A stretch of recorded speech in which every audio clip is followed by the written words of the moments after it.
Hello ulit kayo dyan mga friends. Welcome back to my channel. Yes, today, dahil sa request ni, shoutout ko lang pala, si Esmael Panaga. Maraming salamat sa iyo. Mega love shoutout kay Esmael Panaga. Sa kanyang comment here. Ayun, sabi niya, part 2 daw yung honest review regarding sa paano panatilihing maputi ang ating kilikili.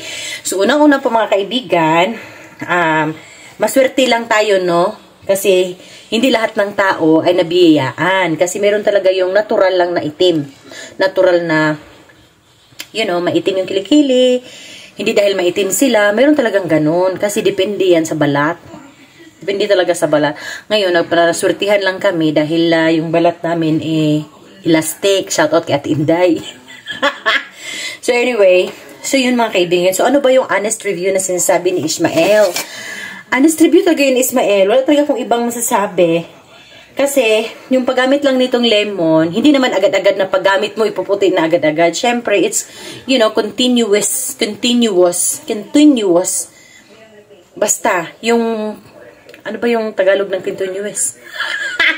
Yung ano, yung lagi mo siyang ginagawa, parang naging habit mo na, ganun. Hindi naman yung ngayon, nilagyan mo yung kilikili mo ng lemon, bukas ni puti na. Kung gusto mo ng gano'n, ng agad-agad, immediate, lagyan mo siya, gawin mo siya, i-bleach mo siya. Pero babalik pa rin siya sa dating kulay kung ano man yung kulay. So itong sa atin lang ay i-lessen yung, let's say, i-lessen yung ano, bawasan ng konti ang pagkalagom sa ilok, no? Tsaka habang ginagamit mo siya ng, you know, habit mo nang gumamit nito, kasi habit, yung continue ang iyong paggamit, hindi ibig sabihin na araw-araw. Kasi minsan masakit naman, mahapdi na mas kilikili. So kagaya ngayon, ako in a week, twice, thrice lang ako naglalagay. At saka syempre, minsan, pag naubusan na rin kami ng lemon, wala lang kami tanim, binibili na namin to. Ngayon, lalo kapag ang lemon kasi ngayon dito sa lugar namin, napakamura, may 20, makakabili ka 1 kilo. Dyan sa baba, sa Manila, mahal ang lemon, no? So, ganun lang po ang ginagawa ko. Wala talaga siyang, wala talaga siyang, other, na nilalagay ko dyan. Ito lang. So, bago po maligo, ilagay siya sa iyong ilok. Tapos, isama mo na dito, sa kilikili, isama mo na dito sa gilid, ganyan. At saka, sarap ng feeling niya kasi after, very smooth. Ganun lang. Kung gusto mo, hugasan mo muna, bago ilagay, pwede, nasa sayo. So, ibabad mo lang siyang ganyan, i-marinate mo lang. Sabi ko nga doon sa una nating video, i-marinate lang natin yan. Hayaan matuyo dyan. Ganun. Pero kung gusto mo talagang pumuti, marami namang mga whitening. Ito ay mga mga karagdagang nakakatulong paano panatilihin nating malinis, maputi ang ating kilikili. So, yun po ang sabi ko mga kaibigan, hindi po siya yung immediate na kapag lawa mo ngayon, bukas puti na kayo, mas puti pas imong naong, no? Dili na. Ano siya, gradual, continue ang paggamit. No? Yung, ano pang other term niya? Nangasim ako eh. So, anyway, shoutout ulit dyan kay Esmael Panaga sa iyong comment.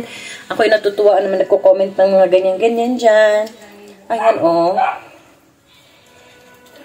At saka yun nga sabi ko, naglalagay pa rin ako ng roll-on.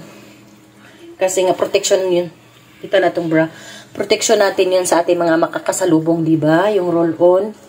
Yung underarm protection para sa ating makakasalubong. Hindi para sa'yo. Charot.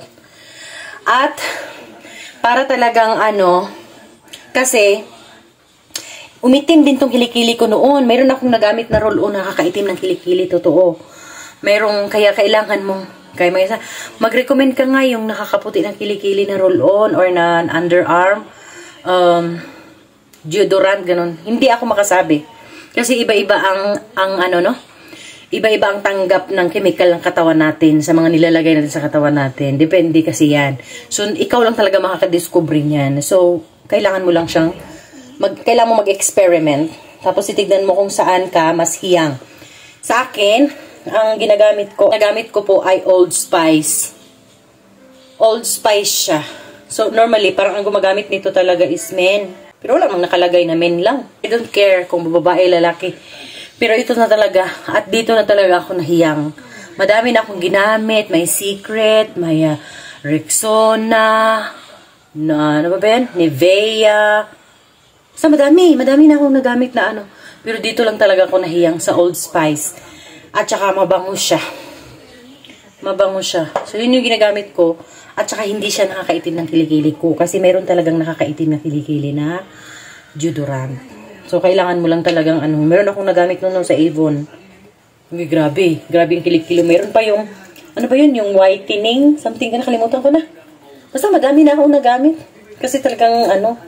Pag hindi ako maglagay mga friends, mangangamoy siya. Dahil syempre pawisin kasi ako eh. Kunting galaw ko lang pawis na.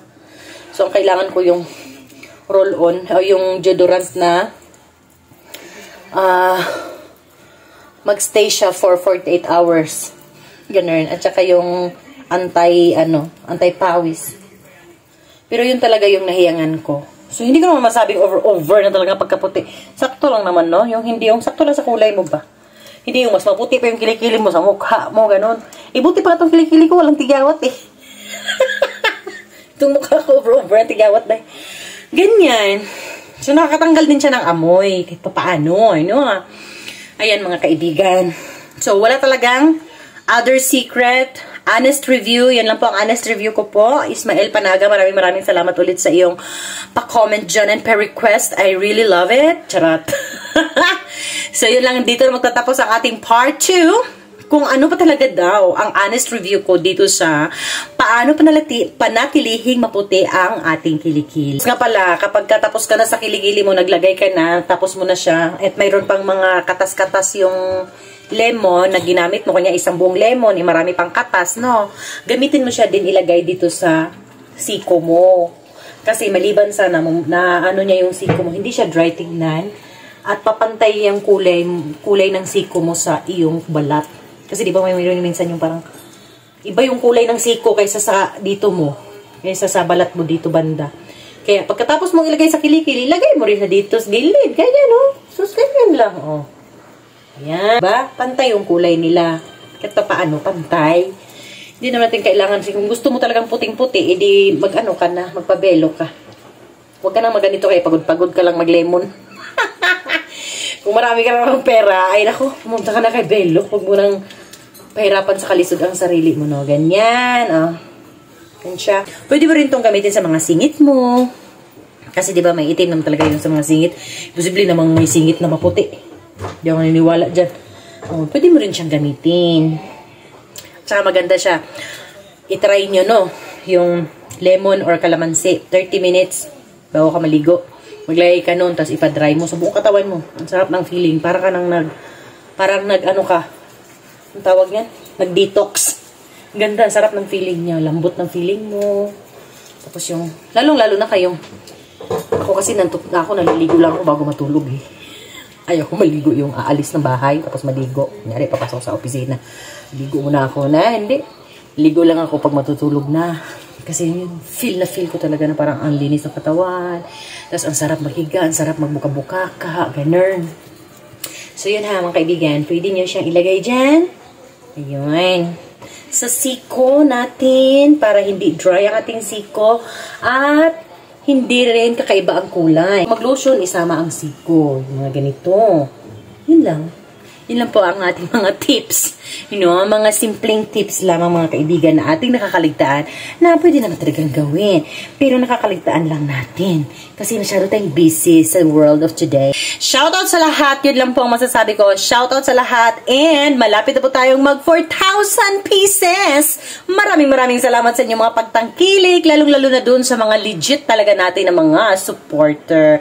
Thank you so much. God bless you more. O, diba? God bless you more, saging. Maraming salamat na ay may natutunan kayo ngayong vlog na ito. Bye-bye! See you next time!